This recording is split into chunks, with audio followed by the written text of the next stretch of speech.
Un patron raciste licencie un employé musulman, puis reçoit le choc de sa vie. Raciste boss fire Muslim employé, danger the shock of HIS life. Mais d'abord, abonnez-vous à nos chaînes pour découvrir plus d'histoires comme celle-ci. Ahmed avait toujours su que la vie ne serait pas facile. En tant que jeune musulman dans une grande ville, il avait appris dès son plus jeune âge à jongler entre sa culture, sa foi et le monde qui l'entourait. Il n'avait jamais demandé une vie parfaite, mais simplement une chance de prouver sa valeur. Il avait travaillé dur pour obtenir son diplôme et décrocher un emploi dans une grande entreprise, convaincu que la compétence et l'éthique de travail étaient les seuls critères qui comptaient. Il se leva chaque matin avec l'espoir que cette journée serait différente, que son travail acharné, son respect des règles et sa capacité à s'adapter aux défis de la vie en entreprise lui permettraient de gravir les échelons. Mais un jour, ce rêve a été brisé d'une manière qu'il n'avait jamais imaginée. C'était une journée comme les autres au bureau de la société où il travaillait. Le café brûlant dans sa main, Ahmed se dirigeait vers son bureau, son esprit déjà occupé par les tâches qui l'attendaient. Le bruit des ordinateurs, les murmures des collègues et la rumeur constante de l'open space formaient une toile de fond presque familière à ses oreilles. Cependant, ce jour-là, quelque chose était différent. Il le sentait dans l'air. Peut-être était-ce l'attitude étrange de son patron, M. Dufresne, qui semblait l'éviter sans raison apparente. Chaque fois que leurs regards se croisaient, le patron détournait les yeux rapidement, comme s'il avait peur de le regarder en face. Ahmed avait commencé à remarquer des signes discrets mais inquiétants de discrimination ces derniers mois. Des remarques sur sa façon de s'habiller, des blagues légères mais acerbes sur sa foi et plus récemment, des questions sur ses poses pour prier. Mais il avait toujours choisi de passer outre, convaincu que ses résultats au travail finiraient par parler pour lui. Il se disait qu'il était plus fort que cela. Pourtant, ce matin-là, quelque chose dans l'air était plus lourd, comme si une tempête silencieuse était en préparation. Le jour où tout a basculé, Ahmed avait été convoqué dans le bureau de M. Dufresne. Ce n'était pas une rencontre ordinaire, pas un simple entretien sur ses performances ou une discussion sur des objectifs à atteindre. Non, ce matin-là, il sentait un poids dans l'air. Il entra dans le bureau de son supérieur, une lourdeur dans sa poitrine, sans savoir qu'il venait de franchir un seuil qui allait changer sa vie à jamais. « Ahmed, entrez », dit M. Dufresne en levant à peine les yeux de son ordinateur. Son ton était froid, plus distant qu'à l'habitude. Ahmed s'assit en face de lui, tentant de maintenir son calme. « Je suppose que vous savez pourquoi je vous ai demandé de venir, n'est-ce pas ?» demanda M. Dufresne, tout en gardant ses yeux fixés sur l'écran. Ahmed fronça les sourcils. Il avait l'impression que ce n'était pas le moment d'entrer dans les détails. Son instinct lui disait que ce n'était pas juste une conversation ordinaire. « Non, monsieur, » répondit Ahmed, sa voix un peu tremblante, mais il se força à rester calme. « Vous êtes un bon travailleur, Ahmed. » « Je ne vais pas vous mentir à ce sujet, » commença Dufresne, mais il s'arrêta un moment, comme s'il réfléchissait à ce qu'il allait dire ensuite. « Cependant, il y a certains aspects de votre comportement que je ne peux pas ignorer plus longtemps. » Ahmed sentit son cœur s'accélérer. Quelque chose n'allait pas. Il attendit la suite, ne sachant pas s'il devait parler ou rester silencieux. « Votre manière de vous intégrer dans l'équipe, vos pauses pour prier. Je suis désolé, mais cela crée des tensions, » dit Dufresne en jetant un regard furtif à Ahmed. « Nous avons tous des attentes ici, et je pense que vous avez du mal à les suivre. » Ahmed se figea. Il savait que ce n'était pas une critique sur ses compétences. Cela ne concernait même pas son travail. C'était personnel. C'était à propos de lui, de sa religion, de sa culture. Il se sentait comme s'il était jugé pour des choses qui ne devraient pas avoir d'importance dans un lieu de travail.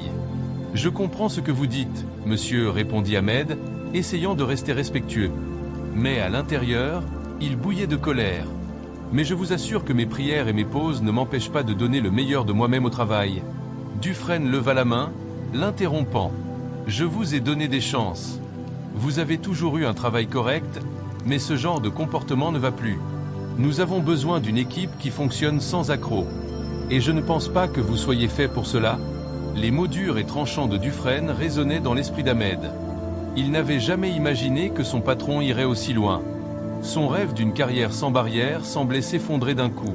« Donc, vous voulez me dire que vous me licenciez ?» demanda Ahmed, sa voix tremblant à peine, mais sa tête se levait avec défi.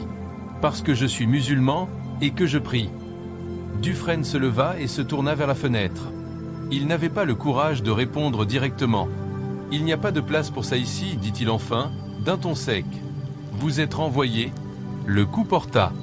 Chaque mot semblait lui arracher une partie de son âme. Mais ce n'était pas fini. Non, ce n'était que le début. Le vent s'engouffrait dans le bureau, comme une métaphore du tourbillon dans la tête d'Ahmed. Lorsqu'il se leva de sa chaise, les paroles de Dufresne semblaient flotter dans l'air, comme un mauvais rêve auquel il ne voulait pas croire. Il avait l'impression que le sol se dérobait sous ses pieds, et tout ce qu'il avait construit depuis des années semblait s'effondrer en un instant. Mais au lieu de se laisser submerger par la douleur, une étrange détermination se forma en lui. D'un coup sec, il tourna la poignée de la porte et sortit du bureau. Les collègues dans l'open space l'observaient discrètement. Tous avaient entendu les murmures, tous savaient que quelque chose de grave venait de se passer. Mais aucun d'eux n'osa poser de questions. Ahmed rentra chez lui ce soir-là avec un poids sur le cœur. Mais cette fois, ce n'était pas la tristesse qui dominait ses pensées, mais plutôt la colère. Comment Dufresne avait-il pu agir de la sorte? Pourquoi avait-il pris cette décision sans se soucier de la vérité, de l'humanité, ou même des lois qui protégeaient des droits comme les siens? Le dîner ce soir-là était silencieux. Sa mère, comme d'habitude, était au fourneau, préparant le plat familial traditionnel. Mais aujourd'hui, elle avait remarqué que son fils était distrait, visiblement perturbé. Alors qu'elle servait la nourriture, elle posa sa main sur l'épaule d'Ahmed. « Qu'est-ce qui ne va pas, mon fils ?» demanda-t-elle d'une voix douce, mais pleine d'inquiétude. « Tu sembles ailleurs. » Ahmed prit une grande inspiration. Il savait qu'il ne pouvait pas garder tout cela pour lui, même si parler de ce qui s'était passé semblait presque irréel. Finalement, il s'exprima. « Maman, je suis renvoyé. Je n'ai plus de travail. » Elle le regarda, stupéfaite, comme si elle n'avait pas compris. « Mais pourquoi ? Tu as toujours fait ton travail avec sérieux. » « Ce n'est pas possible. » Ahmed ferma les yeux, son cœur serré. « C'est à cause de mes prières, maman. C'est à cause de ma foi. Le patron m'a dit que ce n'était pas acceptable ici. Et il m'a renvoyé. » Les larmes commencèrent à lui monter aux yeux, mais il les repoussa rapidement. Sa mère, elle, le serra dans ses bras sans dire un mot, mais ses yeux trahissaient un mélange d'incompréhension et de douleur. Elle savait à quel point son fils s'était investi dans son travail et combien ce rejet l'affectait. Ce soir-là, Ahmed décida qu'il ne laisserait pas cette injustice passer. Il allait se battre. Mais comment? Il savait que l'option de porter plainte n'était pas simple.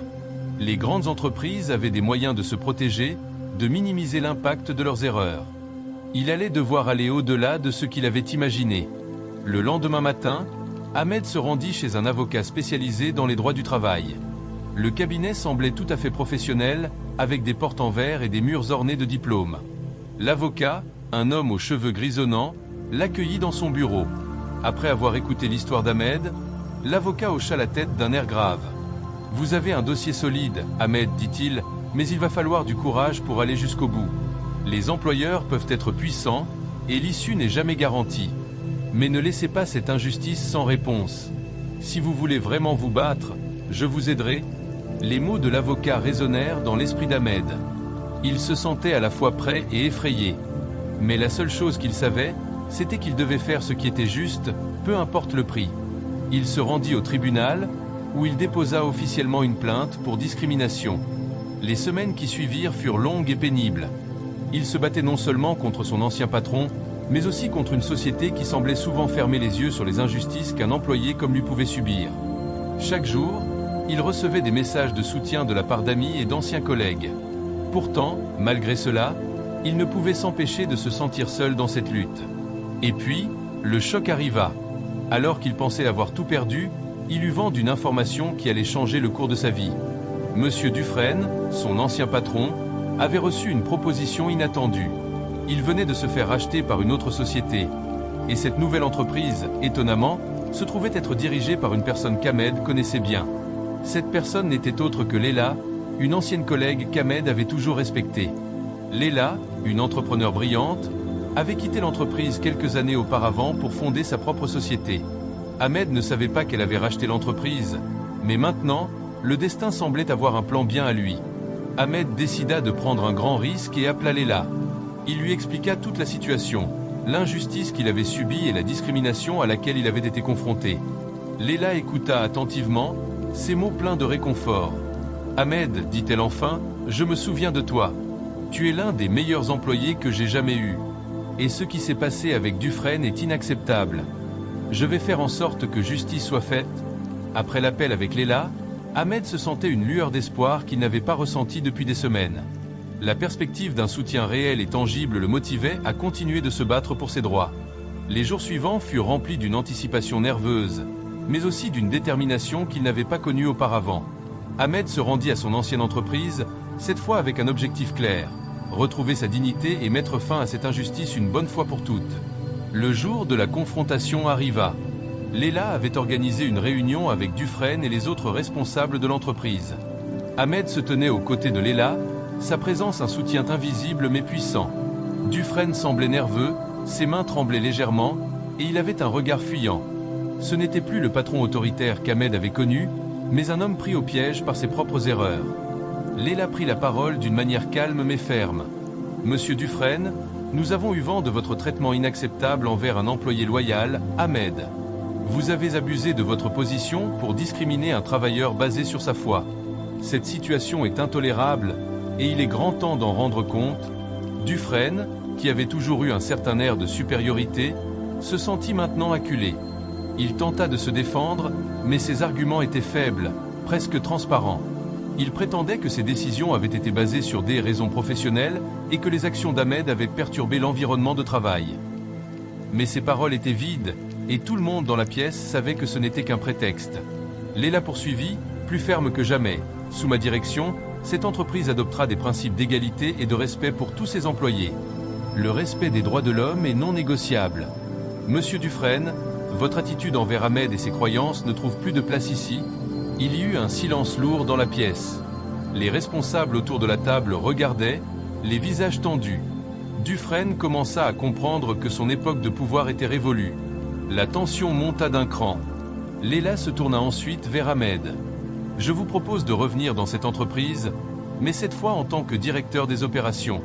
Vous avez prouvé votre engagement et votre valeur, et nous avons besoin de personnes comme vous, qui sont prêtes à se lever pour la vérité et la justice. » Ahmed, choqué par cette offre, regarda Léla avec gratitude et émotion. Ce qu'il avait perdu avait été restitué d'une manière qu'il n'aurait jamais imaginée. Il était prêt à accepter, mais il savait que la route ne serait pas facile. Ce n'était pas simplement une victoire personnelle, mais aussi un message fort envoyé à ceux qui se croyaient au-dessus des autres. Le lendemain, Ahmed retrouva son bureau, mais avec une sensation nouvelle, celle du respect. Ses collègues, qui avaient assisté à la réunion, le saluèrent avec un regard différent.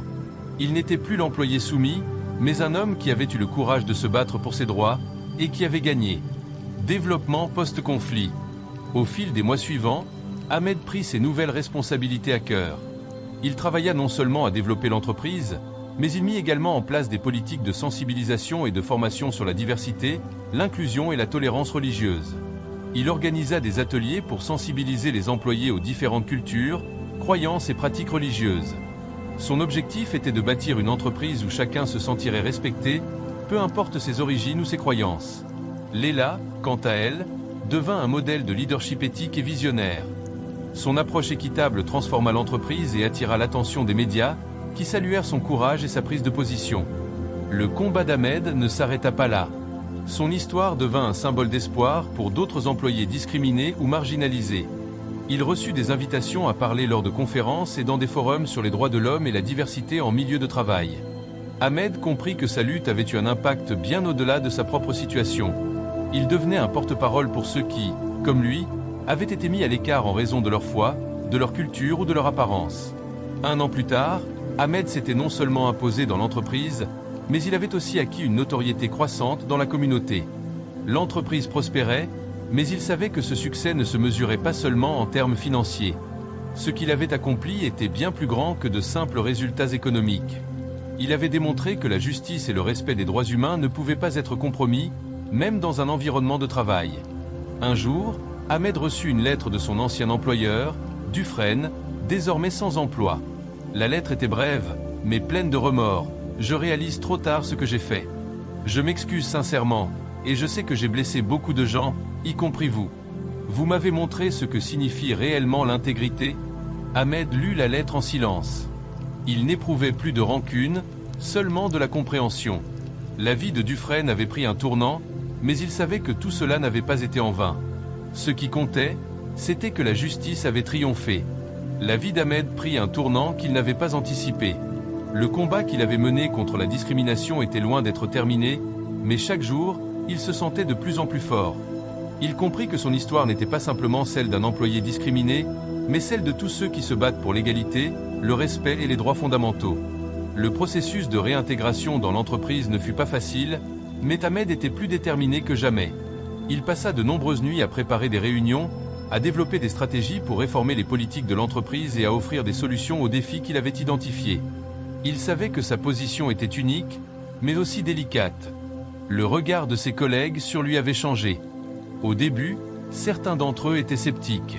Ils se demandaient si Ahmed pouvait réellement réussir à faire une différence. Mais peu à peu, grâce à ses actions, il commença à bâtir la confiance et à prouver que son engagement allait au-delà des simples paroles. Changement culturel dans l'entreprise. La première grande initiative qu'Ahmed lança fut un programme de mentorat pour les employés issus de minorités, qu'elles soient religieuses, ethniques ou culturelles. L'objectif de ce programme était de créer un espace de soutien et d'accompagnement pour ceux qui se sentaient marginalisés. Il voulait que chaque personne au sein de l'entreprise sache qu'elle avait un réseau derrière elle, un groupe de collègues prêts à soutenir son développement personnel et professionnel. Léla, voyant les résultats positifs de ce programme, décida d'étendre cette initiative à l'ensemble de l'entreprise, créant ainsi un environnement de travail plus inclusif et respectueux. Les employés étaient invités à participer à des ateliers sur la diversité, l'inclusion, ainsi que sur les valeurs humaines fondamentales de respect et de tolérance. Les retours furent positifs, et la culture d'entreprise commença à se transformer. Les employés se sentaient écoutés et valorisés, et les résultats sur la productivité et la satisfaction des employés ne tardèrent pas à se faire sentir.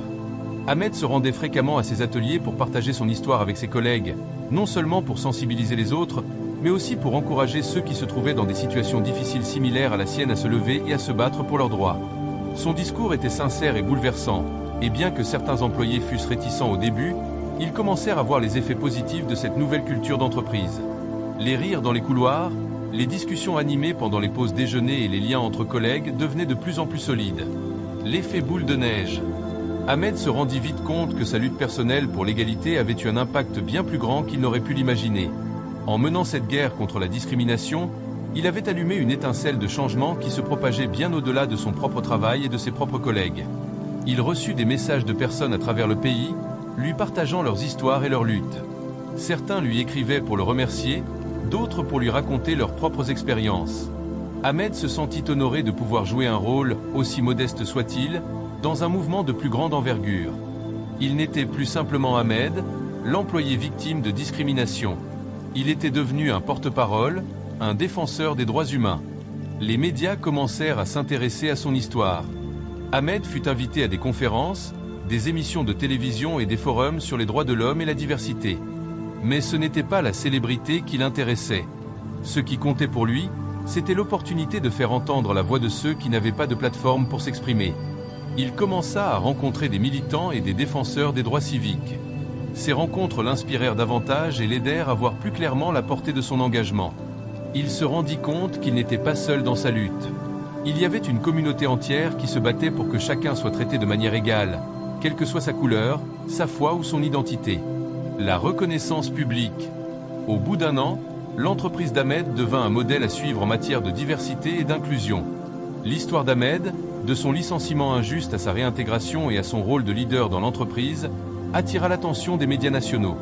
Le journal Le Monde écrivit un article détaillant le parcours d'Ahmed et de Léla, saluant leur courage et leur détermination à changer les choses. Dans cet article, il était écrit « L'histoire d'Ahmed est celle d'un homme qui a refusé de se taire face à l'injustice. Son courage a non seulement changé sa vie, mais a également provoqué une transformation dans la culture d'entreprise d'une grande société. Aujourd'hui, Ahmed est un modèle de résilience et d'inspiration pour ceux qui luttent contre l'oppression. Lors de la conférence annuelle sur la diversité et l'inclusion, Ahmed fut invité à prendre la parole. L'auditoire était composé de dirigeants d'entreprises, de militants des droits civiques et d'employés issus de toutes les sphères professionnelles. Ahmed parla avec émotion, mais aussi avec une grande sagesse. Il expliqua comment il avait surmonté la discrimination et comment la solidarité et l'empathie pouvaient réellement transformer une entreprise, mais aussi une société. Ce n'est pas seulement l'histoire de mon combat personnel, dit-il, c'est l'histoire de ceux qui ont été ignorés, de ceux qui ont été rejetés, mais qui, grâce à la solidarité et au courage, ont pu surmonter l'injustice. C'est un combat collectif, et nous devons tous nous lever pour qu'il n'y ait plus de place pour la haine et la discrimination. Alors qu'Ahmed continuait d'évoluer dans son rôle de directeur des opérations, son influence s'étendait au-delà des murs de l'entreprise. Son histoire était racontée dans les écoles, les universités et dans des formations professionnelles dédiées à l'inclusion et à la lutte contre les discriminations. Les entreprises et les institutions publiques cherchaient des conseils sur la façon de créer des environnements de travail plus inclusifs. Ahmed était sollicité pour partager son expérience et ses conseils. Sa relation avec Leila, désormais une alliée de longue date, continuait de se renforcer. Ensemble, ils avaient lancé plusieurs initiatives pour promouvoir la diversité et l'égalité, non seulement au sein de leur entreprise, mais aussi à travers des partenariats avec d'autres organisations qui cherchaient à adopter des politiques similaires. Grâce à leur travail acharné, ils avaient réussi à créer un véritable réseau de soutien pour les personnes marginalisées dans le monde professionnel. Une année après sa réintégration, l'entreprise fut invitée à participer à un forum international sur la diversité, où Ahmed prit la parole en tant que conférencier principal. Lors de son discours, il parla de son parcours, des difficultés rencontrées, mais aussi des moments de victoire, petits et grands, qui avaient marqué son chemin. Il insista sur l'importance de la compassion, de l'empathie et de l'engagement à lutter contre les injustices qui subsistent dans nos sociétés. Chacun de nous a une responsabilité dans la lutte contre la discrimination, déclara-t-il devant un public attentif. Il ne s'agit pas seulement de condamner les actes de racisme, de sexisme ou d'homophobie. Il s'agit aussi de comprendre et d'aider les autres à se sentir inclus et valorisés. Un environnement de travail ne peut prospérer que si tout le monde a l'impression de contribuer à quelque chose de plus grand. Les applaudissements nourris à la fin de son discours témoignaient de l'impact profond qu'Ahmed avait eu sur les gens présents. Ce jour-là, plusieurs entreprises concurrentes exprimèrent leur désir de collaborer avec Ahmed pour mettre en œuvre des politiques similaires dans leurs propres organisations. Le retour à l'entreprise, la réussite d'Ahmed. Dans son entreprise, la transformation apportée par Ahmed était visible. Non seulement les employés se sentaient désormais respectés, mais ils prenaient également l'initiative de partager leurs expériences de manière ouverte et honnête. Les séances de discussion informelles organisées par l'entreprise pour traiter des questions de diversité et d'inclusion étaient de plus en plus fréquentées. Un climat de confiance s'était instauré, où chacun pouvait partager ses préoccupations sans crainte de jugement. Ahmed ne se contenta pas de rester dans ses bureaux. Il se rendait régulièrement sur le terrain, rencontrant les employés de différents départements, écoutant leurs idées et leurs préoccupations, et s'assurant que la vision de l'entreprise en matière de respect de la diversité était bien comprise et mise en œuvre. Ce changement de culture était palpable, et même les partenaires externes de l'entreprise avaient commencé à remarquer les progrès réalisés. Les relations avec les clients s'étaient améliorées, et plusieurs contrats avaient été signés grâce à la réputation grandissante de l'entreprise, connue pour son engagement envers les principes d'égalité et de respect. Un autre changement majeur fut la mise en place d'un conseil consultatif composé de représentants de diverses communautés pour veiller à ce que l'entreprise reste fidèle à ses valeurs d'inclusion. Ces efforts de longue haleine portèrent leurs fruits. En seulement quelques années, l'entreprise d'Ahmed et de Leila devint un modèle à suivre dans toute l'industrie. Une réflexion personnelle. À mesure que le temps passait, Ahmed prit du recul pour réfléchir à tout ce qu'il avait accompli. Il avait commencé son parcours en tant qu'employé rejeté et discriminé. Aujourd'hui, il était à la tête d'une équipe, dirigeant une entreprise qui incarnait l'inclusion et le respect. Mais ce succès ne le rendait pas arrogant. Au contraire, il restait humble, toujours motivé par le désir de créer un environnement où personne ne serait jamais rejeté à cause de ses croyances, de sa culture ou de son identité. Il réfléchit à la manière dont ses propres valeurs avaient évolué au fil du temps. Avant son licenciement, Ahmed était souvent hésitant, craignant de défendre ses principes par peur des conséquences. Mais maintenant, il comprenait l'importance d'être fidèle à soi-même, peu importe les défis. Le courage de se lever face à l'injustice était devenu une partie intégrante de son identité. Il se rappela du jour où Leila lui avait tendu la main, l'invitant à revenir dans l'entreprise. À ce moment-là, il n'aurait jamais imaginé que cela finirait par transformer non seulement sa carrière, mais aussi la vie de nombreuses autres personnes. Ahmed savait que tout ce qu'il avait vécu n'était pas simplement pour lui, mais pour tous ceux qui se sentaient invisibles, non entendus ou ignorés. Un nouveau chapitre.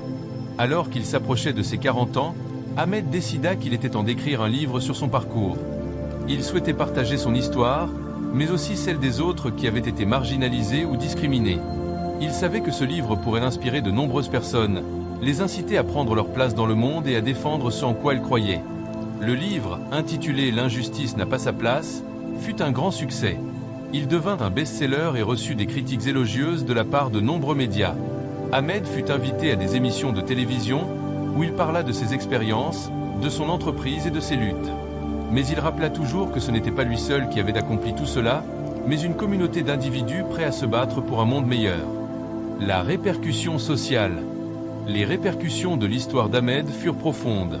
Son engagement à lutter contre la discrimination, qu'elle soit raciale, religieuse ou de genre, changea non seulement la culture d'une entreprise, mais il inspira également un mouvement national en faveur des droits des travailleurs et des minorités.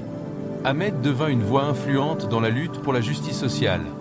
Les entreprises commencèrent à adopter des pratiques de recrutement plus inclusives et à mettre en place des programmes de formation pour lutter contre la discrimination systémique.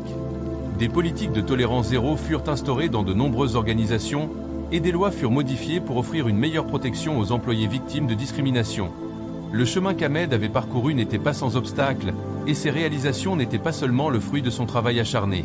En réalité, la situation prit un nouveau tournant lorsqu'il eut enfin l'occasion de confronter son ancien patron, Dufresne, face à face. C'était un moment qu'Ahmed avait envisagé à de nombreuses reprises, mais cette rencontre n'était pas ce qu'il s'attendait à être. Un jour, alors qu'Ahmed participait à un panel sur la diversité dans le monde des affaires, il aperçut, au fond de la salle, une silhouette familière. Dufresne, son ancien patron, était là, assis parmi les invités. Le cœur d'Ahmed se serra. Il n'avait pas prévu de le revoir, du moins pas dans un contexte comme celui-ci. Il n'était plus l'homme qu'il avait été à l'époque de leur confrontation initiale.